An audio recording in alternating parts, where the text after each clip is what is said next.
हिंदू धर्म में कई मतों को मानने वाले लोग हैं। उन्हीं में से वैष्णव और शैव हैं। जो भगवान विष्णु को मानते हैं वे वैष्णव हुए, जो महादेव भगवान शिव को मानते हैं वे शैव कहलाते हैं। कई बार लोग अपनी अज्ञानता के कारण अपने मत को श्रेष्ठ मानते हैं और दूसरे का अनादर करते हैं। वे इस बात को भूल जाते हैं कि ईश्वर तो एक है, चाहे जिस स्वरूप में स्मरण करें। आज हम आपको ऐसी ही एक कथा के बारे में बताते हैं जिसमें भगवान शिव ने अपने भक्त के मन का अंधकार दूर किया।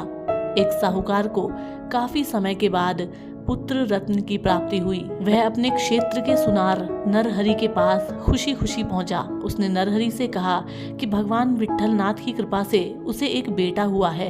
वह आज उनको रत्नों से जड़ा हुआ एक कमर पट्टा अर्पित करना चाहता है। इस इलाके में तुम्हारे सिवाय कोई दूसरा नहीं जो कमर पट्टा बना सके। चलो भगवान विट्ठल नाथ की कमर का नाप ले लो और उसे जल्द बना दो। सुनार नरहरि भगवान शिव का भक्त था। वह परम शैव था। उसने पंढरपुर में रहते हुए कभी भी भगवान विट्ठल नाथ के दर्शन नहीं किए थे। वह जब भी वैष्णव के देव तो भगवान विट्ठल के भजन और दर्शन से व्यस्त रहता था। हमेशा सिर झुकाकर ही बाहर जाता था ताकि भगवान विट्ठल नाथ के मंदिर के शिखर का दर्शन भी गलती से न हो जाए। उसने साहूकार को मना कर दिया। साहूकार चिंता में पड़ गया। अब वह स्वयं भगवान विट्ठल नाथ की कमर का नाप लेकर आया। उस आधार पर सुनार नरहरि ने भगवान का कमर पट्टा बना दिया। साहूकार जब भगवान को चढ़ाने गया तो वह छोटा हो गया। तब फिर सुनार ने उससे बड़ा कर दिया। दोबारा साहूकार भगवान को अर्पित करने गया तो वह अनुमान से काफी बड़ा हो गया। साहूकार सोचने लगा कि कहीं भगवान विट्ठल नाथ जी उससे नाराज तो नहीं हो गए, इसलिए वे कमर पट्टा स्वीकार न कर रहे हों।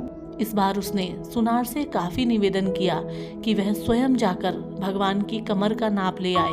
काफी देर बाद सुनार ने कहा कि वह मंदिर जाएगा, लेकिन उसकी आंख पर एक पट्टी बांधनी होगी।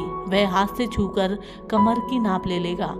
शर्त के अनुसार सुनार को आंखों पर पट्टी बांधकर मंदिर के अंदर लाया गया। सुनार ने जब अपने हाथों से भगवान विट्ठल नाथ की कमर की नाप ली तो दशभुज पंचवदन गले में सर्प की माला धारण किए भगवान शिव उसके सामने खड़े प्रतीत हुए। अपने आराध्य को सामने पाकर उसने अपनी आंखों से पट्टी खोल दी। सामने देखा कि भगवान विट्ठल नाथ थे। फिर उसने अपनी आंखों पर पट्टी बांध ली। फिर उसने मूर्ति की नाप लेनी चाहिए तो सामने देवों के देव महादेव थे। पट्टी खोलते ही भगवान विष्णु के अवतार विट्ठल नाथ सामने होते। नरहरि को अपनी गलती का एहसास हो गया। वह समझ गया कि ईश्वर तो एक है। उसने भगवान शिव से क्षमा मांगी। भगवान शिव का भी उद्देश्य भक्त के मन के अंधकार को दूर करना था। भगवान विट्ठल नाथ भी प्रसन्न होकर अपने सिर पर शिवलिंग धारण कर लिए। तब से पंढरपुर के विट्ठल नाथ भगवान के सिर पर आज भी शिवलिंग विद्यमान है। तो साथियों, भक्त और भगवान से जुड़ी ये पौराणिक कथा जो आज हमने आपके साथ में साझा की, हम उम्मीद करते हैं आपको पसंद आई होगी। और इसी तरीके की और कहानियों के लिए आप हमारे चैनल को सब्सक्राइब करें। हम आपसे मिलेंगे एक और पौराणिक कहानी के साथ। तब तक के लिए नमस्कार, जय हिंद।